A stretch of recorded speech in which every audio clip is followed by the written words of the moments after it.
বাসা কোথায়? আপনার বাবার নাম? জি, আপনার নাম কি? আপনার বাবার নাম? আপনার বাসা? জি, বিষ্ণুপুর। এখানে কি করেন আপনারা দুজন? আপনারা যেখানে ছিলেন গাড়ি দাও, আপনারা কি করেন? ওখানে কি জন্য ছিলেন আপনারা? আচ্ছা আমি বলেছি, আপনারা তো সাংবাদিক, যেটা কোনো সত্য কথা বলেন। আচ্ছা নাকি এটা আমার নন্দে হয়।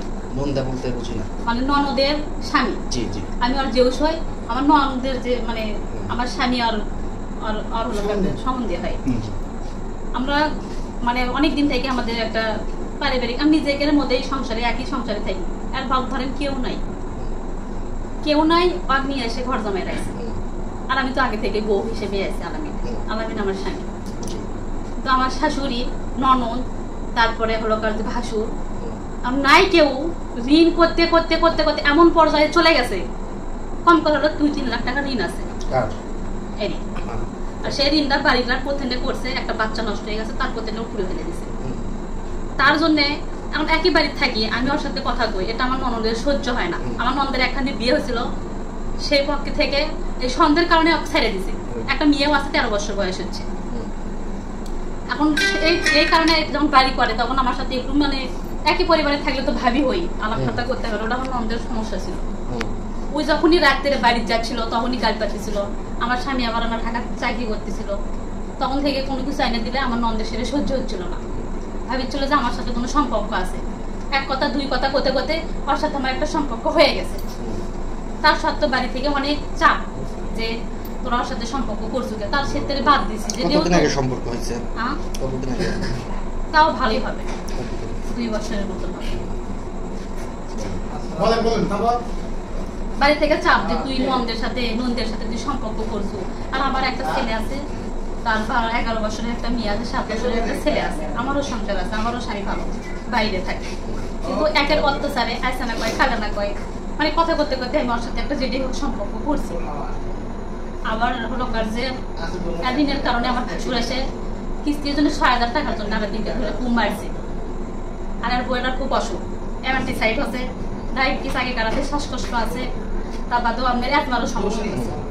এক ফোন করে আমার ভাসুর বলতেছে, তুই যদি টাকা না দিস আমি শুক্রবারে যে তো মেরে ফেলে। ওই ভয়তে চলে গেছে। আমি ওর সাথে কথা বলি না। ওই সকালবেলা আছে এসে, মানে ওর কেউ নাই, বাবাও নাই, মানে সব বাপ মাও সব হয়ে আছে, থাকেও নাই। সেই ক্ষেত্রে আজকে সকালে আছে, আমার গেটের তালা থাকে না। একদিন সন্দেহ করার দিকে আর আগেও বিচার করে আমার গেটের তালাটা খুলে রাখছে। কি সকালে আছে আসার পরে আমার মেয়েটা দরজা খুলে দিছে। কিন্তু ওর সাথে আমাদের সম্পর্ক, সেই ক্ষেত্রে আমার মানে আমার খুব ভয় ধরে গেছে যে সকাল হয়ে গেছে, আমার কিভাবে বার করে দেবো।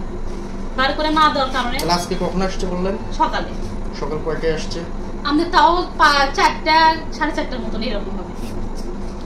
3 দিন আপনার একসাথে ছিলেন এরকম একটা কথা শুনলাম না। আচ্ছা আপনি চুপ করুন, আচ্ছা বলেন, আমি কি তারপর বলেন। 3 দিন তুমি কোথায় ছিলাম? বেতন একটা সেটা লাগবে। আচ্ছা সর্বশেষ এখন যে অবস্থায় আপনি হোসেন, আমি সবাই তো ধরছে 1 মিনিট, আমি সবাই থেকে ধরছে, এখন আপনারা কি সিদ্ধান্ত নেবেন, কি করতে চাচ্ছেন? এখন যদি পরিবার থেকে যদি বলে যে আমরা খারাপ কোনো কাজ করছি, যেহেতু আমাদের বাড়ি থেকে পাওয়া গেছে, নাকি 1 ঘন্টার জন্য হোক ওই যদি এসে থাকে, তাও পাওয়া গেছে। সেই ক্ষেত্রে যদি পরিবারের লোক যদি বলে যে এটা মেনে নেওয়া সম্ভব না আমাদের, তাহলে ওদের যেটা ভালো হয় সেটা করবে।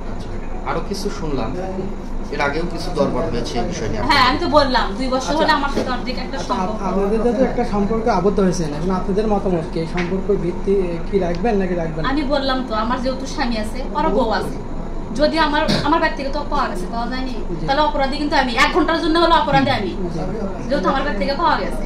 সেই ক্ষেত্রে যদি আমার পরিবারটা যদি না মানে নেয় যে আমার মেয়েরা ভুল করছে বা আমার বেটারা বউ ভুল করছে, যদি আমার ননদ যদি না মানে নেয়, সেই ক্ষেত্রে ওকে যেটা সিদ্ধান্ত হয় সেটা করবে। সিদ্ধান্ত হলো যে আপনাদের জামাইয়ের সাথে আপনাকে বিয়ে দিবেন না, আপনি ওর ছেলের সাথে বিয়ে দিবেন, আপনি কি করবেন? তখন কি করবেন?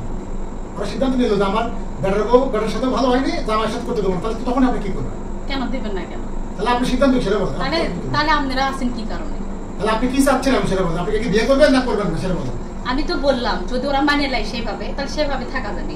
আর যদি ওরা মানে না নেয় যে আমরা এরকম খারাপ নিয়ে কোনো মানে দেবো না বা জামাই মানে দেবো না, তাহলে ওরা যে দিয়ে করে সেটাই ভালো। বিয়ে যদি না দেয় তাহলে কি করবেন? বিয়ে দেবে না কেন? আপনি এটা ক্লিয়ার বলেন। যদি আমি ওর সাথে ধরা পড়ে গেছি, সেই ক্ষেত্রে আমার স্বামীর ভাত যদি চলে যায়, তাহলে তো বিয়ে দেওয়াই লাগবে। তাহলে বিয়ে করবেন? তাহলে তো বিয়ে দেওয়াই লাগবে। কথাটা সোজা বলেন। আমি অত কথা তো কোনদিন বলি না। না বলেন, সোজা বলেন। তাহলে আপনি কি আগে বিয়ে করবেন না? হ্যাঁ, বিয়ে করবো। এই তোমার সিদ্ধান্ত কি ভাই? তুমি কি ঠিক করবে? বিয়ে করবে? তোমার তো বউ আছে আগে। জায়গায় আমি থাকবো না, বিয়ে ভাঙলেও থাকবো না, তো অনেক টর্চার করে। এই আপনার নামটা? বেলা বেলাল হোসেন। মানে বউ ছাড়ে দিবে? এখন যেটা করলে ভালো হয় সেটা। কই তুমি আগে বিয়ে করবে? মারপিট তো আগে থেকেই খেলছে, ওরা তো টর্চার করছে, মানে 5-7 দিন তো মারতে হবে। ঋণ করতে করতে ঋণের বস্তা করে দিচ্ছে। আচ্ছা এখন আপনাদের চাচ্ছ ওদেরকে বাদ দিয়ে বিয়ে করবে, তাই তো? এটা ছাড়া উপায় নাই। তুমি এটা ক্লিয়ার করে বলো। ছাড়া উপায় নাই। এখন তো মারতে তো খেলে আজকে তো নতুন, আজকে তখন জনগণ মারছে, এতদিন তো খেলে ফ্যামিলি থেকে মারতে হচ্ছে, এনা কিছু না তো মারতে হচ্ছে, রাতে 8টার পর বাইরে থাকলে তাও মারতে হচ্ছে। কে মারধর করে? আমার বড় সম্ভব আচ্ছা, আপনি শারীরিক নির্যাতন করার কারণটা কি? এরা তো সন্দেহ করে, সব সন্দেহ। ঋণ বেশি আর কামাই করে আপনাদের হলো টাইস মিস্ত্রি। আপনার সমুদ্রের টাকা থেকে দেওয়া লাগবে। আপনি কি কাজ করেন? থেকে দেওয়া লাগবে। বেলাল ভাই কি কাজ করেন? কর্মক্ষেত্রটা কি? আপনি কি কাজ করেন? টাইলসের কাছে। টাইলসের কাজ করেন। তাহলে এখন তুমি চাচ্ছ তো বিয়ে করবে, তাই তো? এখন ওই জায়গায় না থাকতে যাচ্ছি। বিয়ে না দিলেও থাকবে না, কিন্তু আমার স্বামীকে আমি হারাছি, আমি একা তো হারাতে পারবো না।